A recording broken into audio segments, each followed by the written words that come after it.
Hi everyone, today we're going to be solving a difficult problem. It's a maths problem with a physical application, which I'll say a few words about in a moment. Let's first introduce the problem. So what we have is a sphere of radius r. The sphere is centered on the origin of this Cartesian coordinate system that I have already drawn out. And what we can do is take a random point from the interior of the sphere, so not just on the spherical surface, but anywhere inside that sphere. Let's say this first point has position vector r1. Let's take another completely random point with position vector r2 and join them up, and we're going to say that the distance between those 2 points is r12. In other words, it's the magnitude of the vector r2 minus r1. Then we are going to take the reciprocal of that distance, in other words, find 1 over r12, and then we're going to ask, if we were to do that for every possible pair of randomly chosen points within that sphere, what would the average value of that reciprocal distance be?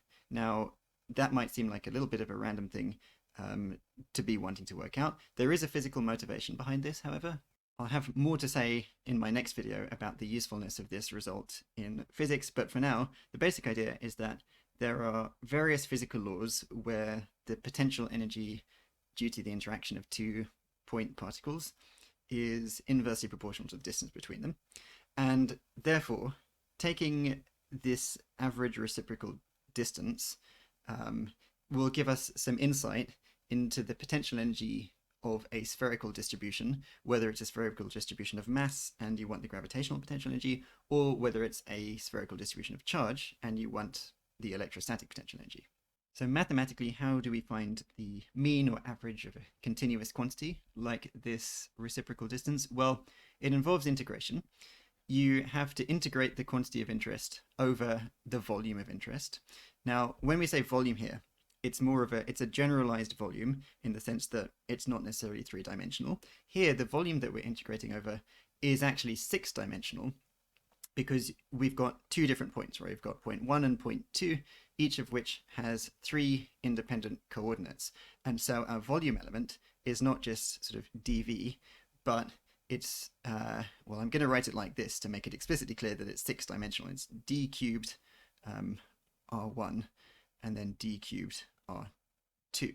And then we do that integral, and then we divide it by the generalized volume of the region of interest.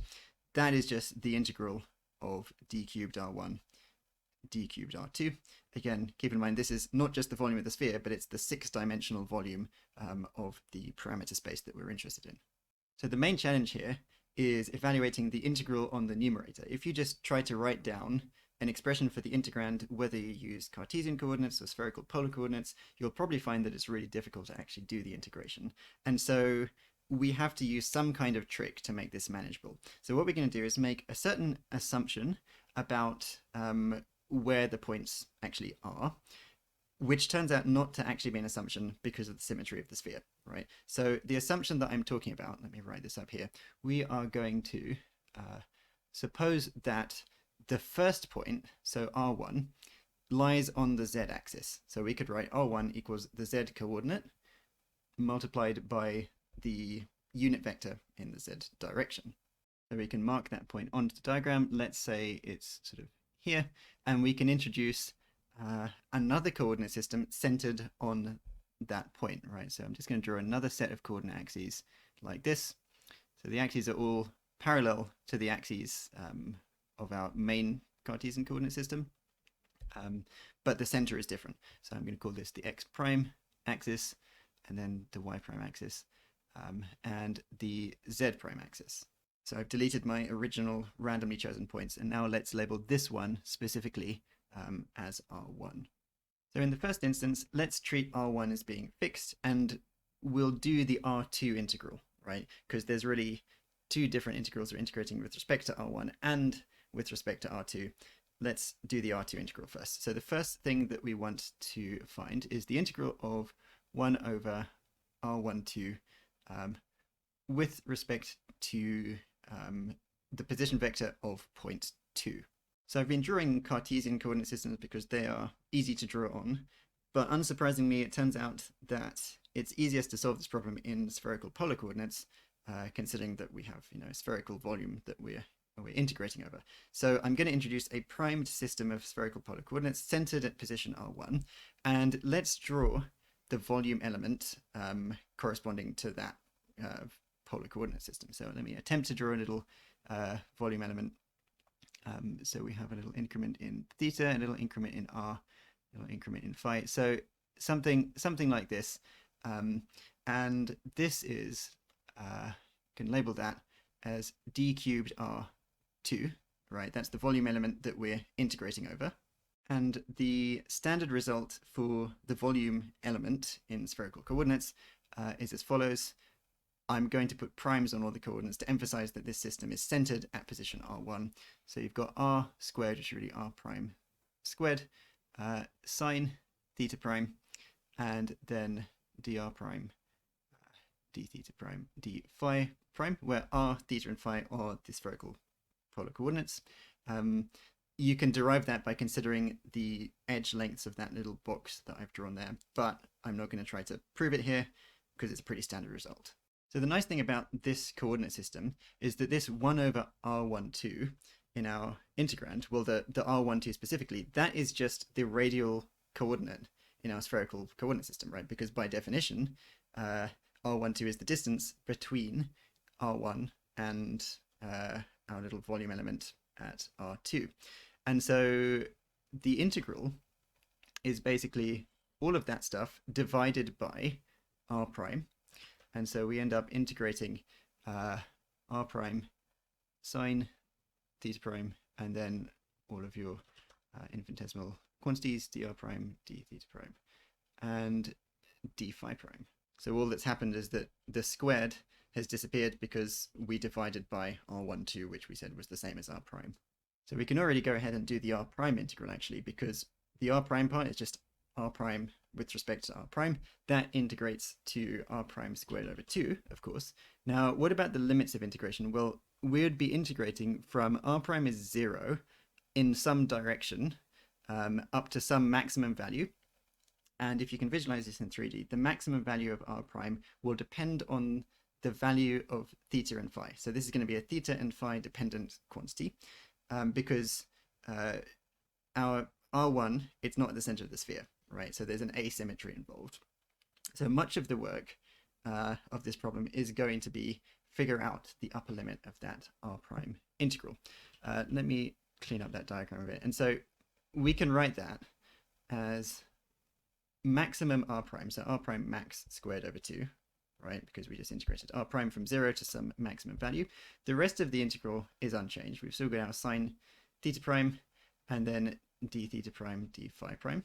We've already done the r prime integral. So just so we don't forget, I've also noted down what that r prime max actually is. It's just the distance from point r1 to the surface of the sphere when you're looking in some particular direction defined by angles theta prime and phi prime. So now we've got to find what r prime max actually is in terms of theta and phi so that we can go back and do that integral. So I'm going to find that distance using a vector method.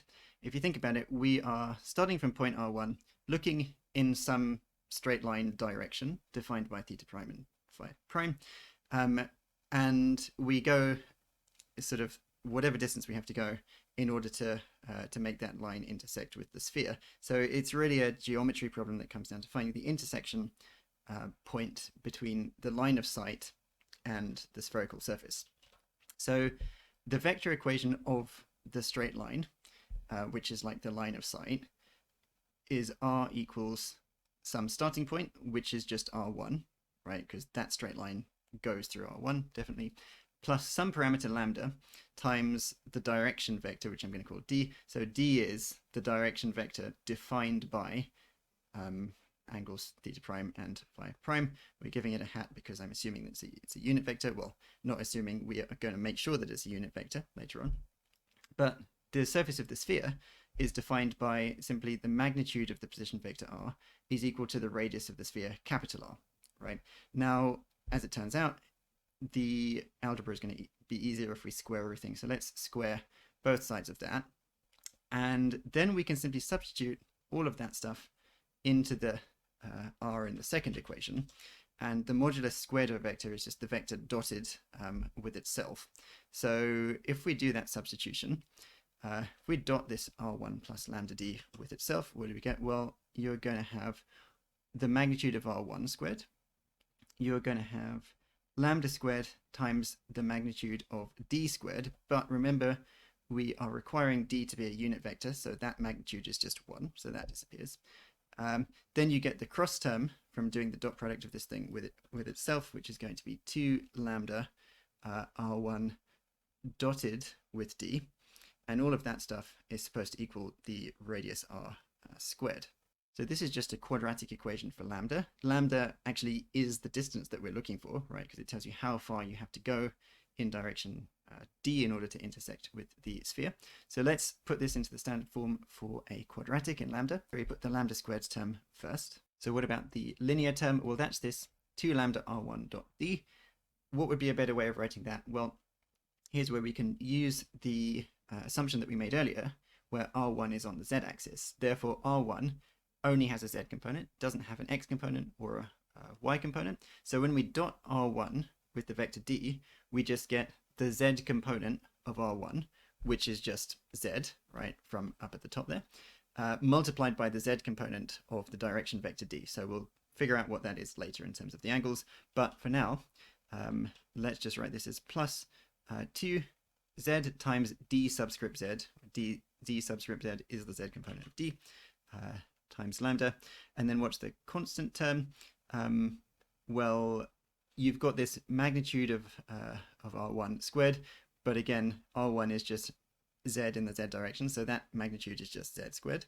So I get plus z squared, then I take this r squared, move it onto the left, so that the whole thing can be set equal to 0. Now let's solve this. I'm going to do it by completing the square. So we've got lambda plus z dz all squared. Then, okay, so we've got this plus z squared here. When we do completing the square, you would also have to subtract off z dz all squared.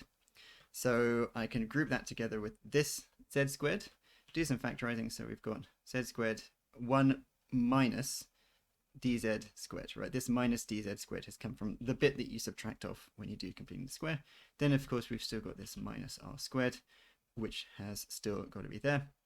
So we go to the algebra and arrive at the conclusion that there are 2 solutions for lambda, which I'm going to call lambda plus and lambda minus. Let's just make a bit more space there. So that's going to be, well, you've got in both cases minus z dz. Then you've got plus or minus the square root of, that's going to come from moving all of that onto the other side.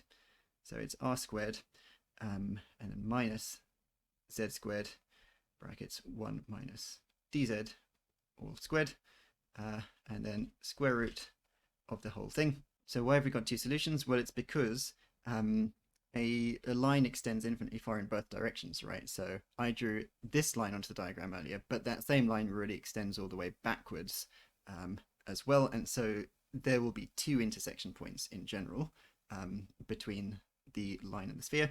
But because we're going to be integrating over all possible directions, right, over all possible values of theta prime and phi prime, basically, we only care about the forward direction, in the sense that this backwards, the intersection in the backwards direction is going to be covered by some other combination of theta and phi later on, right? And so the r prime max, the upper limit for our r prime integral, has to be the positive solution for lambda. So let's just make a note of that. So r prime max is the value that I've called lambda plus. So now we have an expression for this r prime max thing, which we were going to integrate. We need to express it in terms of theta and phi in the first instance, however. So let's do that. All we have to do really is note that dz is simply cos of theta prime, right? This follows directly from the standard transformation from spherical polar coordinates to Cartesian coordinates. The z component of a general point is r cos theta, and we said, remember, that our d vector has to be a unit vector, and so the r value that we would use in that transformation is just 1.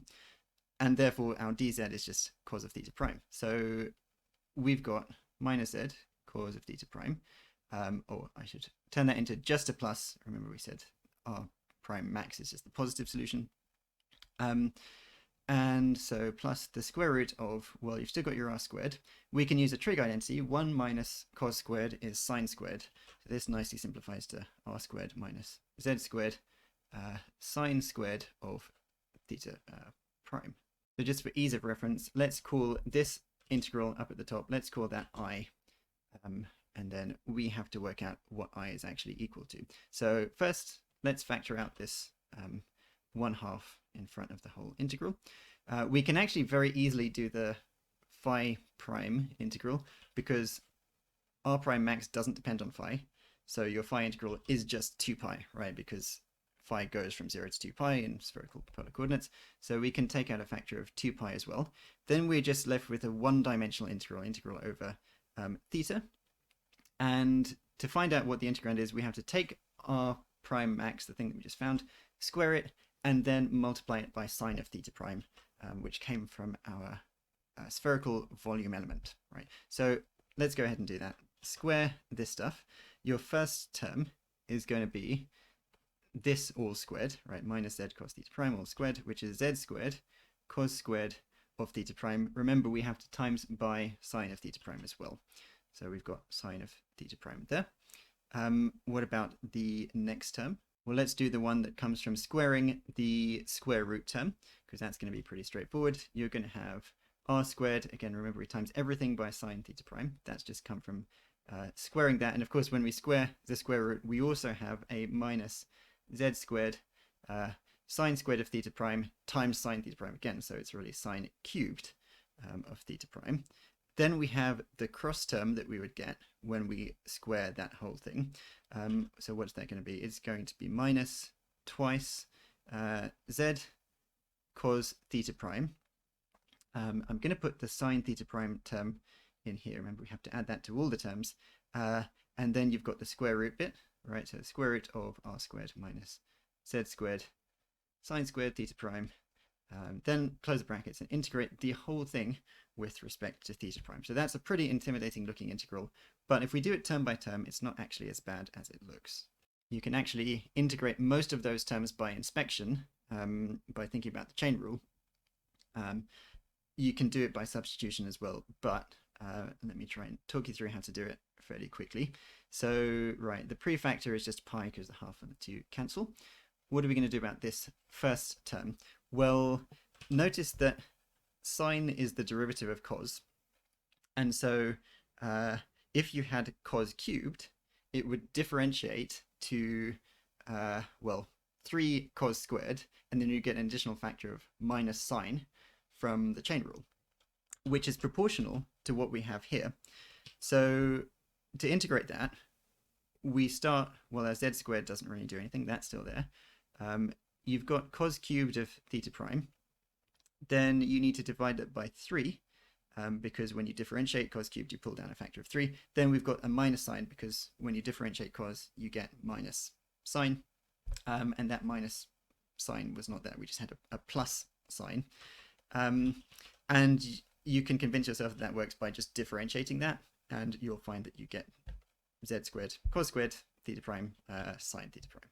Right, the next term is even easier because sine just integrates to minus cos, so we can go straight to saying minus r squared cos theta prime. The sine cubed term we can't do by inspection. I'm going to save that for the end, so let's come back to that one. What about this final term? That's actually much nicer than it looks. To understand why, consider what you would get if you were to differentiate the stuff under the square root, right? You differentiate that with respect to theta prime, and you would get, in fact, let me note this down, you would get minus, so firstly the r squared disappears because it's a constant, you get minus z squared stays, you differentiate the sine squared bit, and you get 2 sine theta prime cos theta prime. Now this is very useful because the factor that appears in front of the square root is proportional to sine theta cos theta, as is the derivative of the stuff inside the square root. That means we can do this reverse chain rule trick again. Probably the best way for me to explain how this works is just to write down the answer and then show you that it works by differentiating it, right? So you would essentially end up increasing the power of the square root by 1, right? A square root is equivalent to a power of a half. So we are going to get, let's leave some space for a prefactor, so r squared minus z squared sine squared theta prime to the power of 3 over 2.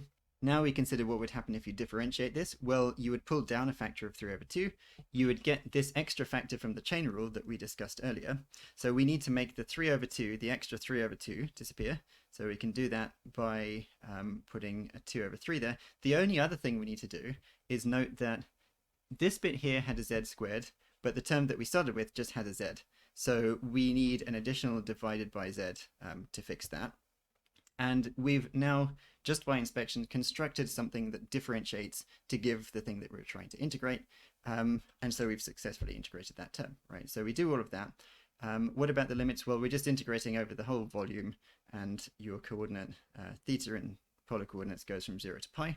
We put limits of 0 and pi. And we shouldn't forget that we didn't integrate the sine cubed term, so let's put that separately. So minus pi times the integral of z squared sine cubed theta prime with respect to theta prime. All right, so we're part way through integrating this I thing. Let's put the limits of integration into the bit that we've already integrated. Then we'll think about how to integrate the sine cubed part. So we have our prefactor of pi. Firstly, we're going to sub in pi for theta prime. So let's do it term by term. Your first term, well, cos of pi is minus 1, cube of minus 1, and it's still minus 1. And therefore, your first term ends up being positive z squared over 3. For the same reason, the second term is going to be positive r squared, because you just got cos of pi. Sine of pi is 0. And so this bit that I've just underlined disappears. And then you do r squared to the power of 3 over 2, and you get r cubed. And so your third term, when you sub in pi, is 2 r cubed over 3z. I'm just going to have to move this down a bit to make some space. Right, there we go. And right, so we close brackets, and then we subtract what you get when you sub in theta is 0. Or theta prime is 0. So cos of 0 is 1. So your first term is then minus z squared over 3. Similarly, second term is minus r squared. But the third term, sine of 0 is still 0. So you get exactly the same as we got when we subbed in pi. So you've got plus 2r cubed over 3z. Right. What are we going to do about the sine cubed integral then? So we're going to make use of a trig identity to express sine cubed in terms of sine of multiple angles. So the identity is, so we're still going to have pi now z squared. Sine cubed of something is a quarter of 3 sine of the angle, so sine of theta prime, minus sine of 3 times the angle. So we're going to integrate that with respect to theta prime. This can be proved in various ways. You can do it using trig identities, like sine squared plus cos squared is 1, and the double angle identity as well. I think the most direct way, or the easiest way to prove this, however, is using complex numbers. I'm not going to do that in this video because it would be getting a bit off topic, but if anyone wants me to do a video on how to do that, that can be done. So yeah, for now, we'll just take that as a trig identity that doesn't need to be proved. So that's most of the hard work done. Now we just have to do some tidying up. So the bit that we already substituted the limits into, well, what's going to happen is, firstly, the 2r cubed over 3z bits will cancel. The other bits will add together because you've got this and this. Those are identical other than the minus sign, but then you're subtracting the whole of the second bracketed term. So you end up basically multiplying the z squared over 3 and the r squared by 2. So in fact, I can write that entire square bracketed term as just 2 pi into z squared over 3 plus r squared.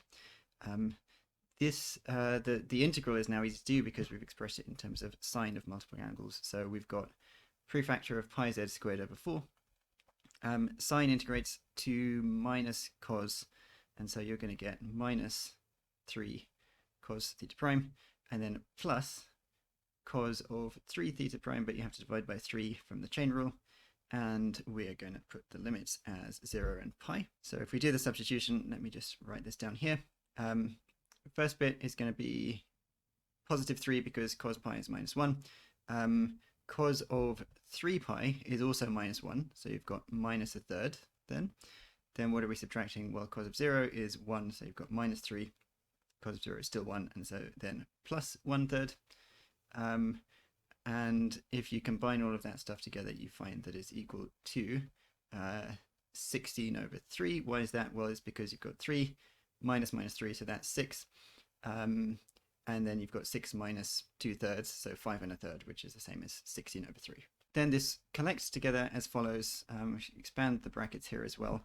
You've got 2 pi r squared. Then you have a z squared term here that combines with this z squared term. So let's figure out what the overall coefficient is. So you've got 2/3 of pi z squared from that first bit. For the second bit, you've got pi z squared over 4 times 16 over 3. That is 4/3 of pi z squared. If you do 2/3 minus 4/3, you get minus 2/3. And therefore, the second bit of this is 2 pi over 3 times z squared. So we have evaluated this integral I. So here's where we are currently. Now is the time when we get to use a symmetry argument. So you might remember earlier I said that we were going to assume that the position vector r1 was along the z-axis, but I also said that it's not really an assumption. So the reason it wasn't really an assumption is that by symmetry, you would expect if you were to go a distance of z in any direction, so not necessarily along the z-axis, but let's say you decide to go a distance of z like in this direction from the origin of the original coordinate system, the sphere is symmetrical. Like you would expect to get the same result regardless of which direction you move in, because the choice of z-axis was completely arbitrary in the first place, right? And therefore, instead of interpreting z as just the z coordinate, you can interpret it as the distance from the center of the sphere. And that fact makes computing the integral and the numerator of our overall calculation quite easy, in fact. So let's write this down. We are aiming to find the integral of 1 over r12 with respect to r1 and also r2. We've already done the r2 integral. So we basically have to take this thing, which was what we got when we did the r2 integral, and integrate that with respect to r1. Just realize I've got to make a bit more space. So we're going to take this. Our integrand is going to be 2 pi r squared minus 2 pi over 3. I'm going to write it as lowercase r squared. So like the polar coordinate r, distance from the origin. For the reasons that we just discussed before, you can interpret z as really being a distance.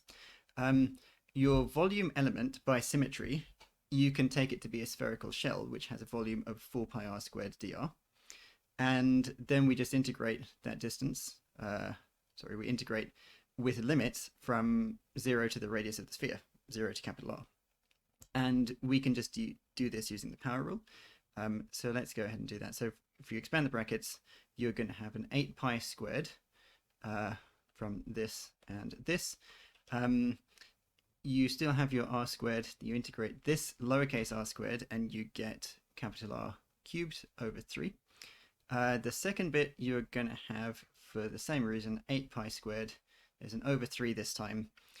You would be integrating r to the power of 4, which is capital R to the power of 5 over 5, like this. So r to the 5 over 5. These are both r to the 5 terms, because r squared times r cubed is r to the 5. And if you collect that together, you should find that it is 32 over 15 times pi squared r to the 5.